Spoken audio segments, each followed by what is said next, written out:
წერო, შველი, დათვი, გელი. აქ საოცრებები ხდება. ეს ადგილი უყვარს ჩემს რესპონდენტს. ხმაშ ასე. ახალი რუბრიკა. დიალოგი მონტაჟის გარეშე. რა თქმა უნდა, სარკეში. გამომყევით.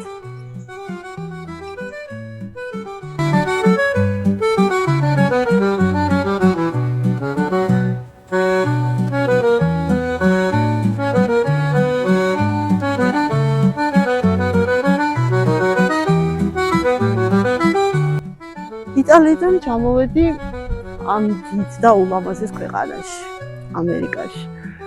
აი, აბსოლუტურად სხვა სამყაროა აქ. ამერიკა ჩემთვის სხვა გამოწვევებია. ასოცირდება სისწრაფესთან, სიძლიერესთან, დაუნდობლობასთან. ამერიკაში ნამდვილად იმდენად სწრაფად მიდის ცხოვრების ტემპი, რომ ადამიანმა არ უნდა დაკარგოს თავისი საწყისი წერტილი. ბალანსი უნდა შეინარჩუნოს. აი, ყველაზე მაგარი მაშინ ხარ, როცა აი ამ სისწრაფეში შენი ნაბიჯებით ივლი და აი ამ ბალანსს არ დაკარგავ შენს თავთან და აი ამ გიჟურ ქვეყანასთან. მე შემიძლია თავისუფლად ვთქვა, რომ ამერიკამ ბევრი ახალი რამე მასწავლა. ახლებურად ცხოვრება მასწავლა.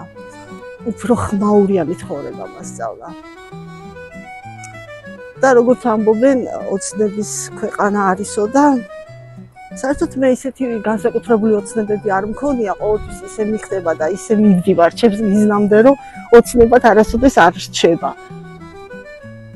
და არ ვიცი, შეიძლება რაღაც ახალი ოცნებები ამ ქვეყანამ მომიტანოს და ამისრულოს. ჩემი პროფესია არის მიანი გინეკოლოგია. დიახ, არ მოგესმათ? მე ვარ მიანი გინეკოლოგი. ვისწავლე და ძალიან ცოტა ხანი მე პრაქტიკული შეხებაც მქონდა ჩემს პროფესიასთან. დავიწყე მუშაობა, მაგრამ მე ესეთი ტრაგიკული ამბავი შევემთხვა და ფიზიკურად უბრალოდ ისე ვიყავი დაუძრუნებული, რომ შეუძლებელი იყო ვეღარ ვიმუშავე. მოკლედ, ჯანმრთელობის პრობლემების გამო მომიწია იტალიაში გამგზავრება. ეროვნულად თვითონ ჩემი ხასიათში არასოდეს არ იყო. არასოდეს არ მიძებნია საქართველოდან, სადმე შორს წავსულიყავი ეკონომიური მდგომარეობის გასაუმჯობესებლად. არასოდეს იმდენად მიყვარს საქართველო და იმდენად პრინციპულად მქონდა გამიზნული, რომ ქვეყანა არ დამეტოვებინა, მაგრამ სამწუხაროდ მომიწია. წავედი ოპერაციების გამო, მაგრამ უამრავი 2000 წელი დავრჩი იტალიაში. ეს განაპირობა იმანაც, რომ ჩემი შვილები ჩამოვიყვანე, ჩემი მეუღლე მყავდა გვერდით, ანუ მთლიანად ოჯახი ვიყავით იქ და შესაბამისად უკვე აღარ იყო ემიგრანტული ყოფა მძიმე, ასე ვთქვათ, და უფრო დიდხანს დავრჩი. მოკლედ, რესპონდენტი, რომელიც წლებია უკვე ცხოვრობს ფლორენციაში, დღეს ამშვენებს ნიუჯერს, ამშვენებს ჩვენს ეთერს და არის ძლიერი ქალის ძალიან განსაკუთრებულად დასაფასებელი მაგალითი. ახლა ჩვენ სად მივდივართ? სახლიდან მივდივართ იმ ადგილზე, სადაც შემოქმნად ადამიანს ყოველთვის უნდა რომ განმარტოვდეს. მე ვფიქრობ, აი ეს საიდუმლოა. ჩემი პატარა საკითხია აქ. მართლა? კი, იმიტომ რომ ყოველთვის სადაც არ უნდა ვიყოთ, უნდა ვიპოვოთ ჩვენი პატარა სამოთხე. იმიტომ იდეალურად არასოდეს არაფერი არ არის მოწყობილი და ცხოვრება გამზადებულად არასოდეს არაფერს არ გახვედრებს. შენ თვითონ უნდა იპოვო ყოველთვის. და აი აქ მარცხნივ უნდა შევიდეთ ჩემს. აქ შესვლა შეგვიძლია. კი, და მანდ გააჩერებთ ახალგინდ. მართლა მაგონებს საქართველოს აქაურობა. ძალიან მაგარი ადგილია. იმიტომ რომ ყველა სტიქია ბუნების აქ არის, რასაც ხედავ და ვფიქრობ, რომ ეს არის შენი სკამი, რომელიც იცი გელოდება. იქით არის კიდე ერთ. თუ გინდა აქვე გავაკეთებ, თუ გინდა წავალ. ხო, წავალ. მაგრამ მანქანა აქ უნდა. მე ვფიქრობ, რომ აქ შეიძლება გაჩერება. მოკლედ, სად არის ჩვენი ნიკოს სამოთხე, ამას მეც ახლა თქვენთან ერთად გავიგებ. დაგველოდეთ. ეს არის დელევიას მდინარე, რომელიც ჩადის ოკეანეში.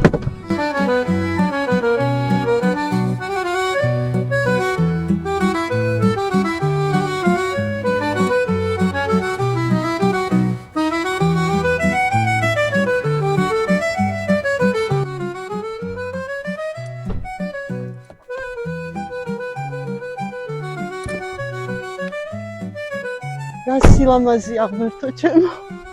ძალიან დიდი სილამაზე. ეს არის მდინარე დელევია, რომელიც ჩაედინება ოკეანეში. ეს არის პატარა ქალაქი ივინგი. ტრენტონის აეროპორტთან ვარ ახლოს და აქ მართლაც ესეთი სამოთხესავით ადგილებია. აქ მართალია მეხატვარი არა ვარ და არანაირი აკადემიური განათლება არ მაქვს, მაგრამ მე მგონი ყველა დაიწყებს აქ ხატვას, ვინც არ უნდა იყოს. ყველა დროს, ყველა სეზონზე არის ზღაპრული ეს ადგილი. და ეს მიდის ძალიან საკმაოდ გრძელმანძილზე არის ეს გზა. რამდენ ხშირად მოდიხარ? თითქმის ყოველ დღე. ეს ნახატები არის ჩემი სულიერი საუბრები, ჩემი ხასიათი. ჩემი გაბრაზება და კარგად ყოფნა, ჩემი წენა და სიხარული.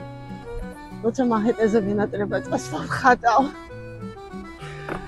ეს ჩემი ფერადი პეპლები ჩემი ხასიათია. ყველა პეპელა ამას ეს ნახატი ჯერ არ მაქვს დამთავრებული, ნახეთ. და ძალიან დიდი ხანია ამას ვხატავ. როცა რა ხასიათზე ვარ, ისეთ პეპელას ვხატავ. და ნახოთ სადამდე მივართ.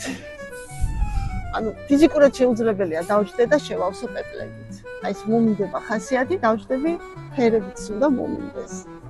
აი აქ არის ბალახი. მიწის ბალახი, სწავლი ხდება ხალხნო აი აქ ნების სურნელი.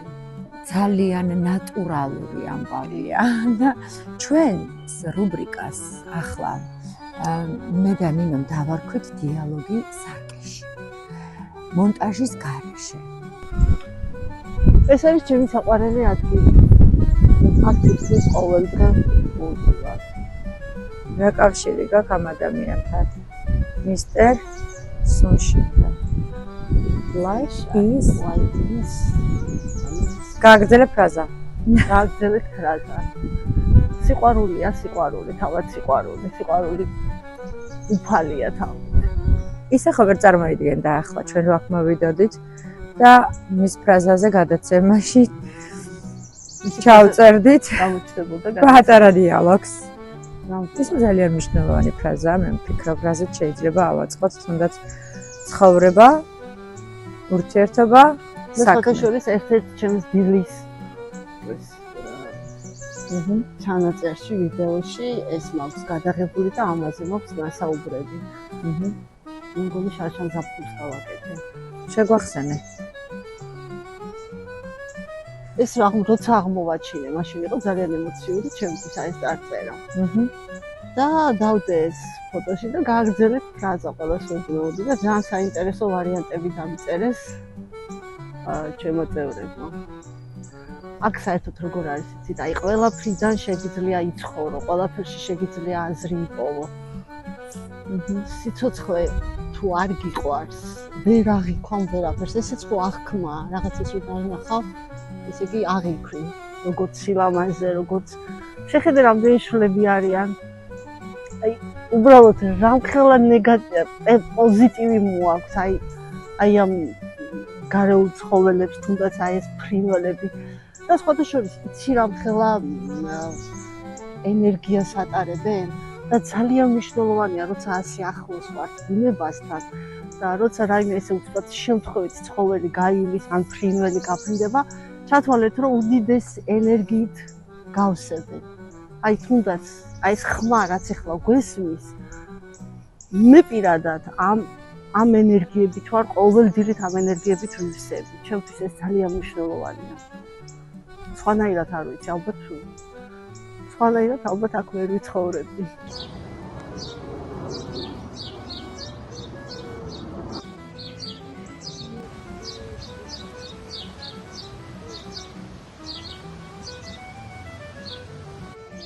სწორედ მაგიტომ დილის 6 საათზე ვიღვიძებ, რომ სიყვარულით შევეგებო მზის ამოსვლას. მოვისმინო ჩიტების ხმა. მე ამ სამყაროსგან დადებით ენერგიებს ვიღებ. ძალიან ბევრი ნეგატიური ადამიანები არსებობენ და ყოველთვის ცდილობენ შენ სამყაროში უხეშად შემოღწევას. მაგრამ მე სიყვარული იმხელა მფარველობას ვიკეთებს და იმხელა ფარია ჩემთვის, რომ არანაირი რეაგირება არ მაქვს მაგ ადამიანებს. უბრალოდ მართლა მებრალებიან ხოლმე. იტალიაში ყველაზე ჩემი განსაკუთრებული პერიოდს გამოვყოფ, როცა მე რეაბილიტაციის ცენტრში დავიწყე მუშაობა. ბუნებრივია, რა თქმა უნდა, ვისწავლე თავიდან, რა თქმა უნდა, გამომადგა ჩემი დიპლომი, გავაკეთეთ გადამზადება და 1 წლიანი სწავლის შემდეგ ფლორენციის ყველაზე პრესტიჟულ და დიდ რეაბილიტაციის ცენტრში დავიწყე მუშაობა. ეს იყო ძალიან, 6 წელი ვიყავი ამ სფეროში, ჩემთვის იყო ძალიან ემოციურად დატვირთული, ძალიან საპასუხისმგებლო, ძალიან შრომატევადი სამსახური. და ზუსტად ის პერიოდი დაემთხვა კოვიდის პერიოდს. ეს იყო უმძიმესი პერიოდი მთელ მსოფლიოსთვის, ბუნებრივია, მაგრამ მე კონკრეტულად ისეთ ადგილზე ვმუშაობდი, სადაც ყოველი დღე 2-3 მოხუცებული გვეღუპებოდა. ეს იყო ძალიან მძიმე პერიოდი. ამ 6 წელმა უდიდესი გამოცდილება შემძინა ადამიანებთან ურთიერთობის და განსაკუთრებით მოხუცებულების სულში ძალიან ღრმად ჩამახედა. მოხუცები, რომლებიც ოჯახის წევრების გარეშე იყვნენ და მათი ნახვის უფლება არც ჰქონდათ, აკრძალული ჰქონდათ, რა თქმა უნდა. მე სათითაოდ ყველა მოხუცს ვეფერებოდი და მათ სულში ძალას ვაძლევდი. ჩემებურად, რაც შემეძლო, მორალურად, სულიერად, ფიზიკურად სათითაოდ მოხუცს ვეფერებოდი. ეს ძალიან მძიმე პერიოდი იყო. ჩემზე ძალიან დიდი გავლენა მოახდინა, სტრესულიც იყო სხვათა შორის. აღსანიშნავი ის არის, რომ მე პირადად კოვიდი არ გადამიტანია, არ შემხვდა. ეს იყო სენსაცია და ჩემი კოლეგები თითქმის 45 პერსონალიდან 5 ადამიანი ვიყავით დარჩენილი 5 სართულიან სტრუქტურაში. იმიტომ რომ პერსონალი იყო დაავადებული და ჰქონდა გიჟური მუშაობა. დილის 6 საათიდან ღამის 11 საათამდე 1 საათიანი შესვენების შუალედით. მით უმეტეს, საერთოდ როგორ ხდება, იცით?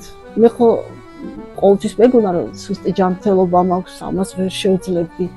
ღმერთი თავისთავად გვაძლევს ძალას. მე გავხდი, არ ვიცი, ყოვლის შემძლე, იმიტომ რომ არ ვჭამდი, არ ვსვავდი, იმიტომ რომ ფიზიკურად ვერ შეჭამდი, ისეთი გვეცვა კომბინეზონები და ტუტები, რომ იმას ვერ გაიხდიდი ფიზიკურად. კოვიდის 2 წლის განმავლობაში 12 კილო დავიკელი. იმდენად ემოციური და ფიზიკურად იმხელა დატვირთვა მივიდე. რა თქმა უნდა, კლინიკისგან პრემიები, დამსახურებული საჩუქრები და ძალიან ისეთი ძალიან ძვირფასი სამადლობელო ჟესტები მიიღე მე პირადად კლინიკიდან. ერთადერთი ქართველი ვიყავი, ვინც ამ კლინიკაში მუშაობდა. დიალოგის არკაში, მონტაჟის გარეშე. ჩემი სიჩუმის ხმამაღალი გამოხატვა ვისწავლე ჩემი ქართული გაზეთით. და ეს ჩემი ქართული გაზეთი ჩემი სამშობლო, ჩემი საქართველოს ფესვების გაგრძელება. ჩემი ხმა ასე ამოვიღე მე იტალიის ემიგრაციაში. დავაფუძნე ქართულ-იტალიური ემიგრანტული გაზეთი ქართული ფესვები, რომელსაც ასევე იტალიური გვერდი ახლავს თან, ართავს იტალიელებისთვის, იტალიურ ენაზე, სადაც საქართველოზე წერდი. ქართული ფესვები ჩემთვის შვილივით არის. არ ვიცი, ამას ალბათ ის ადამიანები გაიგებენ, ვისაც შეხება აქვს ასეთ პროფესიასთან. მაგრამ აღნიშნავ, მე არ ვარ არც რედაქტორი და არც პროფესიონალი ჟურნალისტი, ნამდვილად არ ვარ. ეს გაზეთი იყო უბრალოდ ჩემი სულის ამოძახილი. უბრალოდ მინდოდა, რომ ჩემი ხმა, ემიგრანტების ხმა, ჩვენი ქართველების ხმა რაღაც აი ესეთი ფორმით მისულიყო საქართველომდე და სხვადასხვა ქვეყნებამდე. ყოველი ნომრის გამოშვებაში იტალიელებს ვაცნობდი თუ რა დღესასწაული ემთხვეოდა, თუ რა იყო საქართველოს, აი კუთხეებს, თემები მქონდა აჩვენე, ცნობილი ქართველები, საქართველოს ქალაქები, ყველა ნომერში ეს ამას ძალიან დიდი დატვირთვა ჰქონდა. ეს არ იყო მარტო ჩვენი ემიგრანტების ხმა, ეს იყო ასევე ამის დანიშნულება არის უცხოელმა გაიცნო შენი საქართველოს კულტურა. და აი ესეთი ფორმით ვაწვდიდი ჩემს ხმას იტალიელებს. ეს იყო ძალიან დიდი სურპრიზი და უდიდესი სიხარული ჩემთვის. ჩვენმა ქართულმა პროდიუსერმა დიმა მანუელმა ჭხეიძე დიმა ჭხეიძემ როგორ ახარებს ყველას სადაც 6 გვერდი მაქვს დათმობილი ამ გაზეთში, ამ ჟურნალში ვკაცრავ.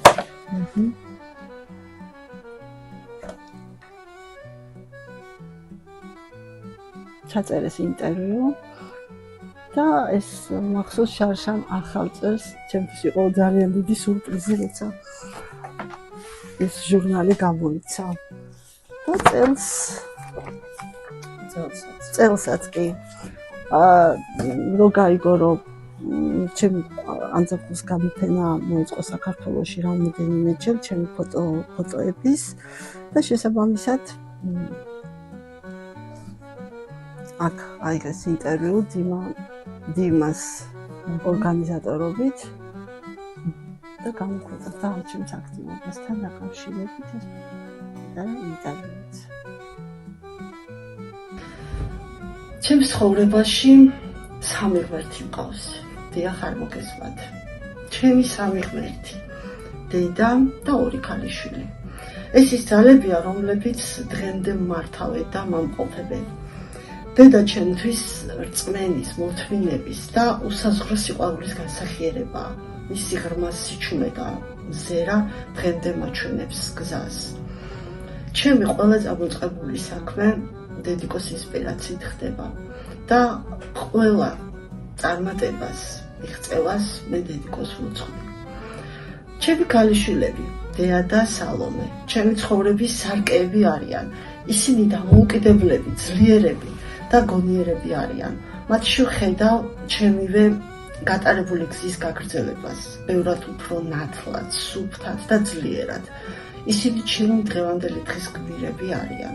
ქალები, რომლებმაც იციან, როგორ უყვარდეთ, როგორ იბრძოლონ და როგორ იდგნენ სივშვილით ქარიშხლის წინაშე. და ჩემი 3 შვილიშვილი, ევა, კირა და ანიტა, სიცოცხლის საოცარი სასწაულები.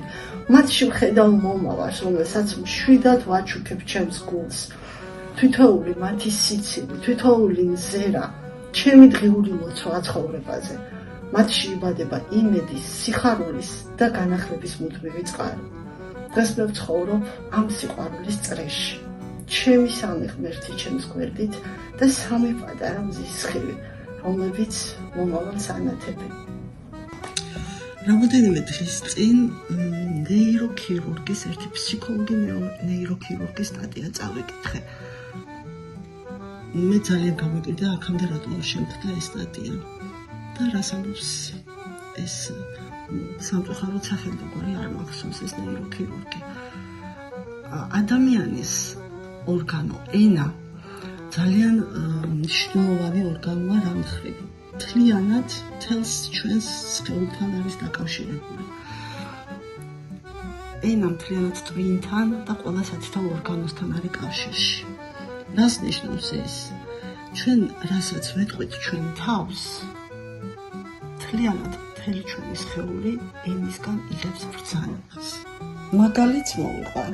მაგალითად მე ჩემ თავს ვითხარი, რომ ცუდად ვარ. რა ხდება ამ დროს? ბრძანება გასცა ჩვენმა ენამ მთელ ჩვენს სხეულში. ტვინში პირველ რიგში, ტვინიდან გადაეცემა რეცეპტორებით, ნერვიული სისტემებით, იმპულსურად ყველა სათითაო ორგანოში და მთლიანად ჩვენი სხეული იწყებს ცუდად განწყობას, რადგან ენამ გასცა ბრძანება. რისი თქმა უნდა, ადამიანები ენით, რასაც აშავებენ თუ აკეთებენ, არის ძალიან მნიშვნელოვანი. ენა არის უდიდესი ინსტრუმენტი ადამიანის. ჩვენ ადამიანებმა ენით უნდა ვაკონტროლოთ ურთიერთობები. თუნდაც ჩვენი თავი პირველ რიგში, რა თქმა უნდა, ჩვენ თავს უნდა უთხრათ, რომ კარგად ვართ. ჩვენ პირველ რიგში ჩვენ უნდა ვუბრძანოთ ჩვენ თავს, რომ ძალიან კარგად ვიყოთ და ბედნიერები ვიყოთ. ეს თავისთავად მოხდება, იმიტომ რომ ჩვენი ენა გასცემს ბრძანებას. ნახეთ, როგორი კონტრასტია არის აი ამ გარემოში და ხატავს ცათამბჯენებს მაჰედანებს. აი ეგ ახსენე ახლა. აქ გინდა ცხოვრება? არა. ეს არის უბრალოდ როგორი რაღაცა, იცი? ჩემი ხმაურიანი სიჩუმე. აი საერთოდ სიჩუმეს ხმაურში სხვაგვარი ხმაური სულკავს. ეს არის. აი ზუსტად ეგ არის. მე თვითონაც ჩემო ცხოვრებამ სიჩუმით ლაპარაკი მასწავლა. ისეთი ცხოვრება მაქვს გავლილი, თუნდაც სულიერად, თუნდაც ფიზიკური ტრავმებიდან გამომდინარე. შესაბამისად, ეს ჩემს ხელოვნებად ვთვლი ამას, რომ მე შემიძლია სიჩუმით ვიხმაურო. პირველი ეს რეალიზება, ამ ჩემთვის ეს რეალიზება იყო, როცა ფოტოგრაფია შევისწავლე იტალიაში. აი ძალიან მინდოდა რომ ეს ძირფესიანად შემესწავლა ფოტოგრაფია, რადგან აი შენ თვითონ როგორ გძნობ, რომ დადიხარ და ყველაფერს რომ კადრში ფოკუსებში რომ სვავ, კადრში სამში ისტორიას ასახავ და აჩერებ. და გადავწყვიტე რომ აუცილებლად უნდა მესწავლა და დავიწყე ეს ყველაფერი იტალიიდან. მაგრამ არასოდეს არ რა მოგცა ბიძგი? მე ვფიქრობ, რომ არც დიდი ბიძგი არ ჭირდება, თავად უპასუხებელ შეკითხვას. იტალია არის აბსოლუტურად სხვა სამყარო. კი, ევროპას სილამაზის, კულტურის, ხელოვნების ყველაფერს სხვა თვალით დაინახავ იტალიაში, როცა ცხოვრობ. ლამაზად ცხოვრებას სწავლობ. როგორი ხალხია? აი ძალიან ჩვენებული ხალხი არის. ჩემთვის ასია. ხმაურიანი ჩვენი. ძალიან ახლოს არიან ქართველებთან იტალიელები.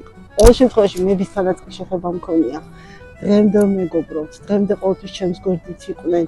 ძალიან ბევრ რამეში დამეხმარნენ, როცა მივიღე ამლები.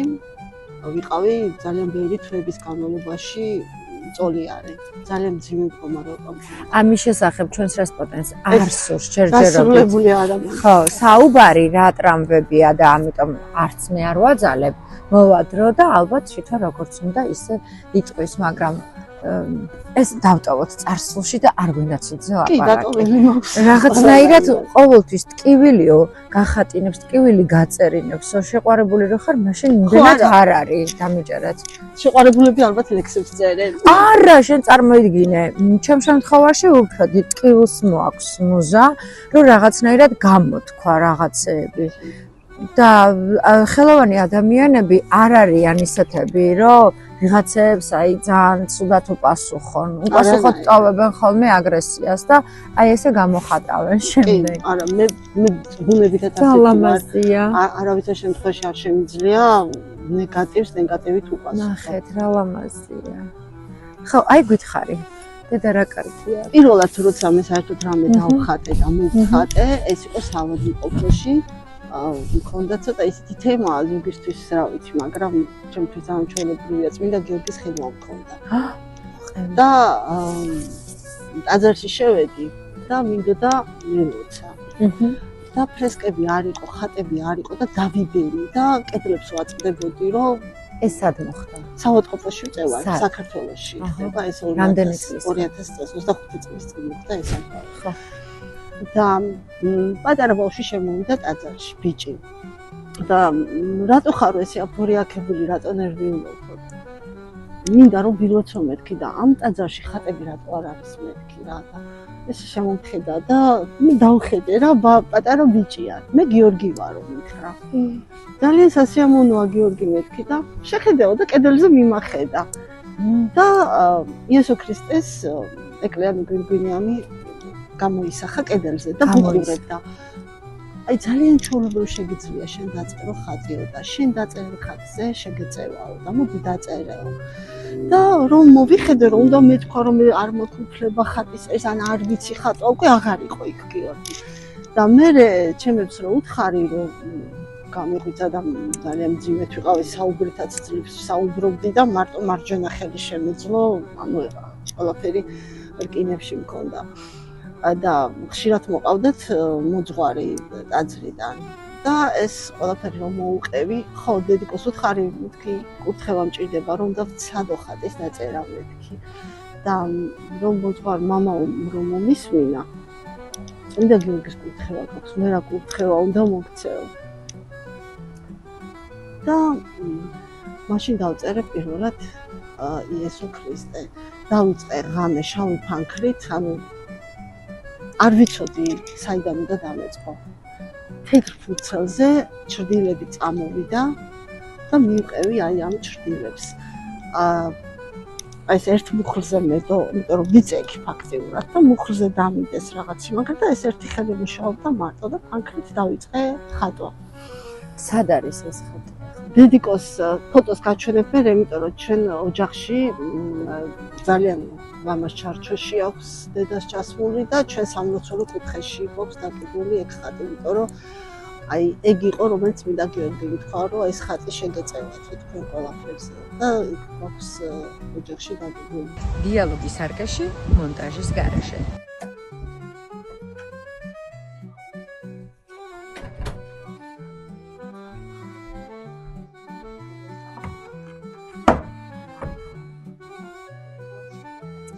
ეს არის ჩემი ბავშვობის ნოსტალგია.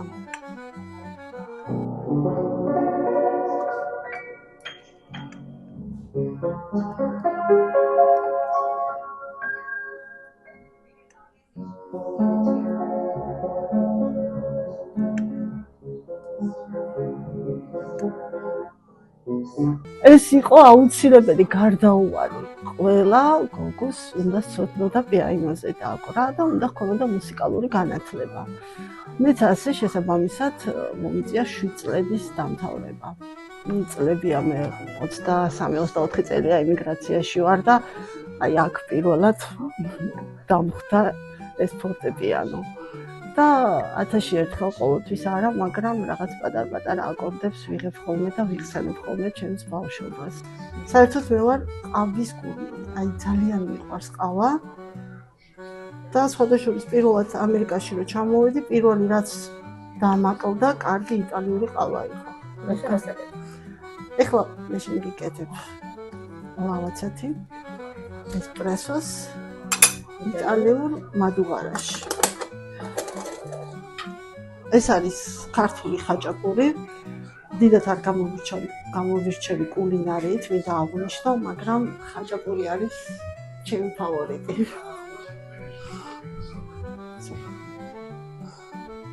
დღენი გადის, გვიფურცლავენ ფურცლებს. თმაშ ჭაღარა ემატება ჩუმად. ვერ გამოვთქვამ გული რასაც უძლებს. იმედები ჯერაც კიდევს დუმან. ჩვენ სხვა ქვეყნის, სხვისი ჭერი, მოგვირგია ქუდად. სხვისი დედის და შვილების დავდგომი ვართ ბურჯად.